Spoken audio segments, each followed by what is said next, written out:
এদিকে সরকারি অফিসে সেখানে কিন্তু হাজিরা দিতে হবে। আজকে ধর্মঘটের দিন, তারা যদি হাজিরা না দেন তাহলে তাদের একদিনের বেতন কাটা যাবে এবং চাকরি দিবসের একটি দিন বাদ যাবে, এমনটা কিন্তু সরকারি নির্দেশিকায় জানানো হয়েছিল। এবং তারই কারণে কিন্তু আজকে স্কুলেও যেরকম আমরা দেখেছি হাজিরা একেবারে স্বাভাবিক, সেরকম নবান্নেও কিন্তু হাজিরা স্বাভাবিক, এমনটাই জানা যাচ্ছে। এ বিষয় নিয়ে আরো বিস্তারিতভাবে জানবো। আমাদের সঙ্গে রয়েছেন আমাদের প্রতিনিধি সঞ্জু সুর এই মুহূর্তে রয়েছে আমাদের সঙ্গে। সঞ্জু, কি জানা যাচ্ছে? হাজিরা একেবারে স্বাভাবিক নবান্নে? দেখো, স্বাভাবিক নয় একদমই, বরং বলা যেতে পারে মোর দ্যান নর্মাল। তার কারণ হচ্ছে আমরা এর আগের বিভিন্ন স্ট্রাইক বা ধর্মঘট বা তুমি বন্ধের কথা বলো না কেন, সেই সব দিনে যে চিত্র নবান্ন সহ রাজ্যের অন্যান্য প্রশাসনিক দপ্তরগুলোতে দেখে এসেছি, আজকেও তার অন্যথা নেই।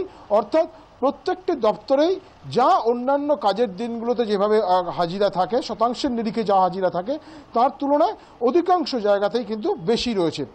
কয়েকটি জায়গায় স্বাভাবিক, অর্থাৎ অন্যান্য সময় বা অন্যান্য কাজের দিন যেখানে 75-80% কি 85% অ্যাটেন্ডেন্স থাকে, আজকে সেটাই রয়েছে।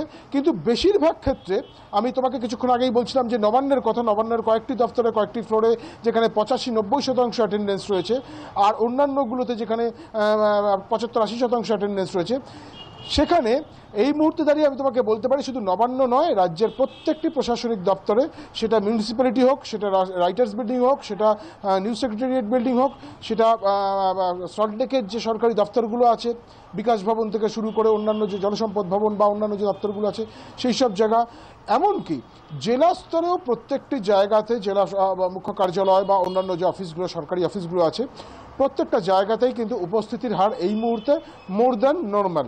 অর্থাৎ 75-80% বেশি সব জায়গাতেই প্রায় কর্মীরা চলে এসছেন।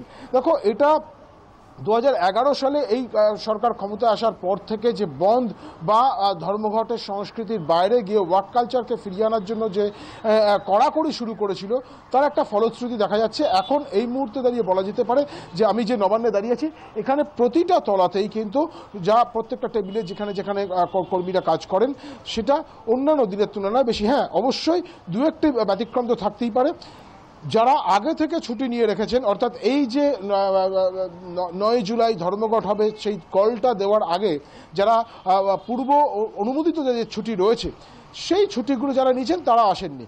কিন্তু তা ব্যতি রেখে যেহেতু সব জায়গাতেই ট্রেন চলাচল করছে, গাড়ি ঘোড়া চলাচল করছে, বাস চলাচল করছে, তাই একটা ছাড় অবশ্যই দেওয়া হয়েছে। কারণ অনেক জায়গাতেই অবরোধ ফবরোধ হয়েছিল সকালের প্রথম দিকে, সেই কারণে কিছুটা ছাড় দেওয়া হয়েছে যে 10টা সাড়ে 10টার মধ্যে হাজিরা খাতায় সই না করলে যেখানে লাল কালির ঢেড়া পড়ে যেত, সেটাকে কিছুটা ছাড় দেওয়া হয়েছে। অনেক ক্ষেত্রেই দেখা গিয়েছে যে 11:30টা পর্যন্ত হাজিরা খাতায় সই করতে দেওয়া হয়েছে। কারণ এটাই মাথায় রাখা হয়েছে যে যাতে করে যদি কখনো কোনো কর্মী তিনি যদি কোনো অবরোধের কারণে আটকে গিয়ে থাকেন, পরবর্তীকালে তিনি যেন আসতে পারেন।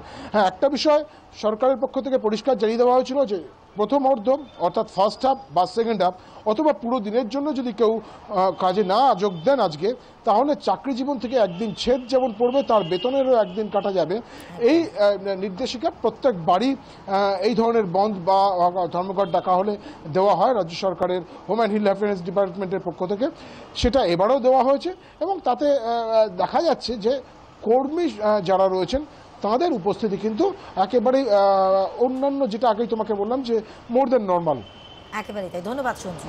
সুতরাং আমরা কিছুক্ষণ আগেই আপনাদের দেখিয়েছিলাম স্কুলের হাজিরার সংখ্যা কিন্তু একেবারে 100%। তারই পাশাপাশি নবান্নর ছবি আপনাদের সামনে তুলে ধরলাম, যেখানে কিন্তু আজকে একেবারে স্বাভাবিক হারেই কিন্তু কর্মীরা তারা সেখানে উপস্থিত রয়েছেন এবং তারা কিন্তু আসেন। এবং শুধুমাত্র নবান্ন বা কোনো স্কুল এমনটা নয়, রাজ্য সরকারি স্কুল এমনটা নয়, যে কোনো সরকারি অফিসেই কিন্তু আজ হাজিরার সংখ্যা একেবারে স্বাভাবিক, এমনটাই কিন্তু জানা যাচ্ছে।